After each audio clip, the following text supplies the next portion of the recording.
मध्य पूर्व में हालात एक बार फिर बेहद खतरनाक मोड़ पर पहुंच चुके हैं। अमेरिका, सऊदी अरब, ईरान और इराक अब ऐसे घटनाक्रम का हिस्सा बन चुके हैं जिसने पूरे क्षेत्र को एक बड़े युद्ध के मुहाने पर ला खड़ा कर दिया है।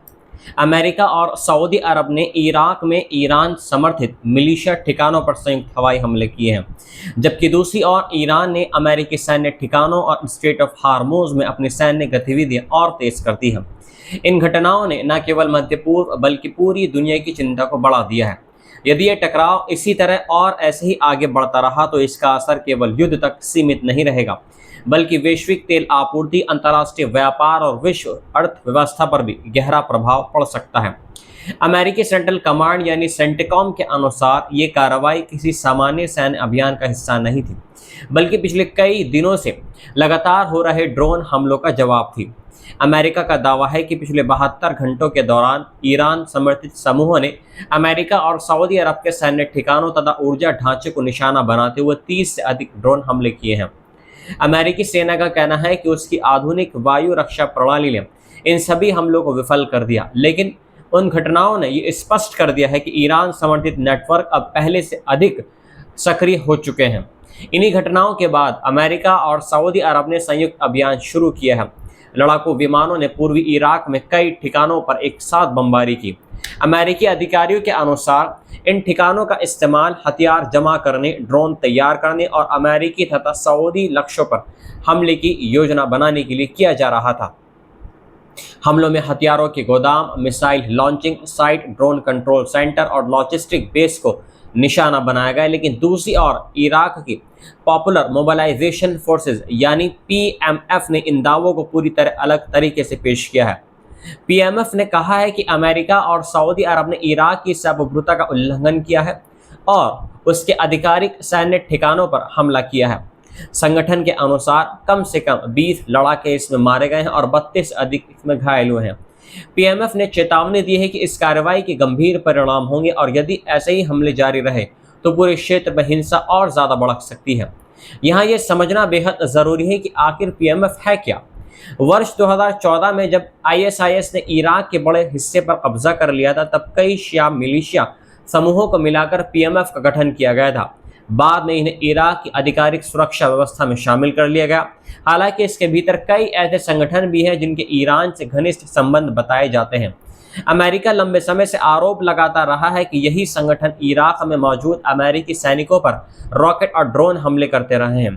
घटनाक्रम यही नहीं रुका है। कुछ ही घंटे पहले अमेरिका ने दावा ये किया है कि ईरान ने उसके सैन्य ठिकानों पर अचानक मिसाइल हमले करने की कोशिश की। सेंटिकॉम के अनुसार सभी मिसाइलों को हवा में ही नष्ट कर दिया गया और किसी अमेरिकी सैनिक को इसमें नुकसान नहीं पहुंचा है। लेकिन ईरान की इस्लामिक रेवोल्यूशनरी गार्ड कॉर्प्स यानी IRGC ने कहा है कि उसके मिसाइल हमले जॉर्डन स्थित अमेरिकी एयरबेस और कमांड सेंटर पर किए गए थे। ईरान ने दावा ये किया है कि यह कार्रवाई अमेरिका के हालिया हवाई हमलों के जवाब में की गई है। दोनों देशों के दावे पूरी तरह अलग अलग हैं। अमेरिका कहता है कि उसकी वायु रक्षा प्रणाली ने हर मिसाइल को रोक दिया है, जबकि ईरान कहता है कि उसके हमले सफल रहे हैं। स्वतंत्र रूप से इन दावों की पुष्टि अभी तक नहीं हो सकी है, लेकिन ये स्पष्ट है कि दोनों देशों के बीच सैन्य सीधा टकराव फिर तेज हो गया है। इसी बीच एक और बड़ा घटनाक्रम सामने आया है। IRGC ने दावा ये किया है कि उसकी नौसेना ने स्ट्रेट ऑफ हार्मोज से गुजर रहे 3 तेल टैंकरों के खिलाफ कार्रवाई की, क्योंकि उन्होंने ईरान द्वारा जारी चेतावनी की अनदेखी की थी। ईरान का आरोप है कि ये जहाज असुरक्षित और अवैध समुद्री मार्ग का इस्तेमाल कर रहे थे। अब सवाल ये उठता है कि स्ट्रेट ऑफ हार्मोज इतना महत्वपूर्ण क्यों है। दुनिया के समुद्री रास्ते से होने वाले तेल व्यापार का एक बड़ा हिस्सा इसी संकरे समुद्री मार्ग से गुजरता है। खाड़ी के कई प्रमुख तेल उत्पादक देश अपना कच्चा तेल इसी रास्ते से दुनिया भर में भेजते हैं। यदि यहाँ किसी भी प्रकार का सैन्य संघर्ष बढ़ता है तो अंतर्राष्ट्रीय बाजार में तेल की कीमत तेजी से बढ़ सकती है। यही कारण है कि दुनिया की लगभग हर बड़ी अर्थव्यवस्था इस क्षेत्र पर लगातार नजर बनाए हुए है। उधर सऊदी अरब ने भी दावा ये किया है कि उसके पूर्वी तेल क्षेत्रों पर ड्रोन हमला किया गया है, लेकिन उसकी वायु रक्षा प्रणाली ने सभी ड्रोन को मार गिराया है। सऊदी रक्षा मंत्रालय के प्रवक्ता मेजर जनरल तुर्की अल मलिकी ने आरोप ये लगाया है कि ये ड्रोन इराक में मौजूद ईरान समर्थित मिलिशिया समूह द्वारा भेजे गए थे। सऊदी सरकार ने अपने तेल प्रतिष्ठानों की सुरक्षा बढ़ा दी है और अतिरिक्त सैन्य तैनाती भी शुरू कर दी है। दूसरी ओर ईरान ने इन सभी आरोपों को सिरे से खारिज करते हुए कहा है कि ईरानी सरकारी मीडिया के अनुसार एक वरिष्ठ रक्षा अधिकारी ने कहा है कि अमेरिका हर घटना के लिए ईरान को दोषी ठहराकर अपने सैन्य अभियान को उचित ठहराने की कोशिश कर रहा है। ईरान का कहना है कि जिन ड्रोन हमलों का आरोप उस पर लगाया जा रहा है उनसे उसका कोई संबंध नहीं है। सबसे हैरान करने वाली बात यह है कि पूरा सैन्य टकराव ऐसे समय दोबारा शुरू हुआ है जब केवल एक दिन पहले अमेरिकी राष्ट्रपति डोनाल्ड ट्रंप ने ईरान के साथ बातचीत को बहुत सकारात्मक बताया था। लगातार 3 दिनों तक दोनों देशों के बीच कोई बड़ा हमला नहीं हुआ था। ऐसा लग रहा था कि शायद दोनों पक्ष बातचीत के रास्ते पर आगे बढ़ रहे हों, लेकिन अचानक मिसाइल हमले, ड्रोन हमले और फिर संयुक्त हवाई कार्रवाई ने जारी सारी उम्मीदों को झटका दे दिया। जानकारों का यह भी मानना है कि इस पूरे संघर्ष के पीछे केवल सुरक्षा का सवाल नहीं बल्कि रणनीतिक और आर्थिक हित भी जुड़े हुए हैं। अमेरिका मध्य पूर्व में अपने सैन्य ठिकानों और सहयोगी देशों की सुरक्षा सुनिश्चित करना चाहता है। सऊदी अरब अपने तेल उत्पादन और ऊर्जा ढांचे को सुरक्षित रखना चाहता है।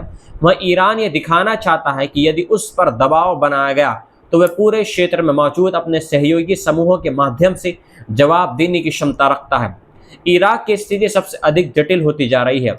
एक और उसके आधिकारिक सुरक्षा बलों का हिस्सा पीएमएफ है। दूसरी ओर इसी संगठन के कई गुटों पर अमेरिका ईरान का समर्थन प्राप्त होने का आरोप लगता है।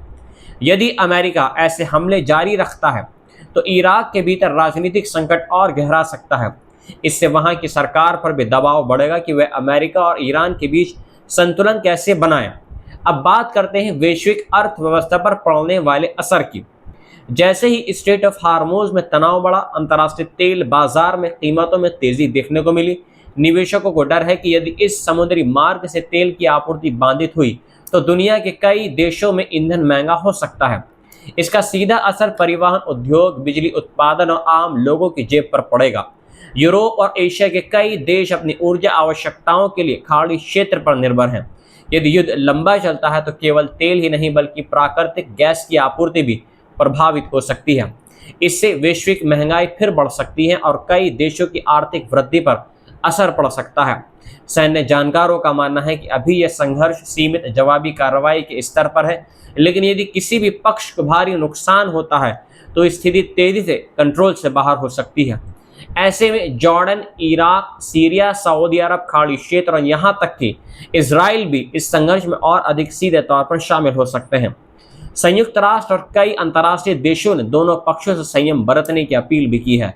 हालांकि अभी तक किसी बड़े युद्ध विराम या नई शांति वार्ता की कोई घोषणा नहीं हुई है। कूटनीतिक स्तर पर बातचीत जारी रहने की संभावना इसमें जताई जा रही है, लेकिन जमीन पर सैन्य गतिविधियां लगातार बढ़ रही हैं। इतिहास गवाह है कि मध्य पूर्व में शुरू होने वाला कोई भी बड़ा संघर्ष केवल सीमित क्षेत्र तक नहीं रहता है, इसका प्रभाव पूरी दुनिया पर पड़ता है। 1973 के तेल संकट से लेकर हाल के वर्षों तक कई बार देखा यह गया है कि इस क्षेत्र में तनाव बढ़ते ही वैश्विक अर्थव्यवस्था प्रभावित होती है। इस बार भी वही आशंका सामने आ रही है। सबसे बड़ा सवाल अब यही है कि क्या अमेरिका और ईरान सीधे युद्ध की ओर बढ़ रहे हैं या फिर यह केवल दबाव बनाने की रणनीति है। क्या सऊदी अरब की सक्रिय सैन्य भागीदारी इस संघर्ष को और बड़ा बनाएगी? क्या इराक एक बार फिर क्षेत्रीय शक्तियों के बीच युद्ध का मैदान बनेगा? और सबसे महत्वपूर्ण सवाल कि क्या स्ट्रेट ऑफ हार्मोज सुरक्षित रहेगा या दुनिया एक नए ऊर्जा संकट का सामना करेगी? फिलहाल इन सभी सवालों के जवाब आने वाले दिनों में सामने आएंगे, लेकिन मौजूदा हालात ये संकेत दे रहे हैं कि मध्य पूर्व में शांति की राह अभी बेहद कठिन दिखाई दे रही है। यदि दोनों पक्षों ने संयम नहीं दिखाया तो ये टकराव केवल मिसाइलों और ड्रोन तक सीमित नहीं रहेगा, बल्कि एक व्यापक क्षेत्रीय युद्ध का रूप ले सकता है, जिसके परिणाम पूरी दुनिया को भुगतने पड़ रहे हैं और पड़ सकते हैं।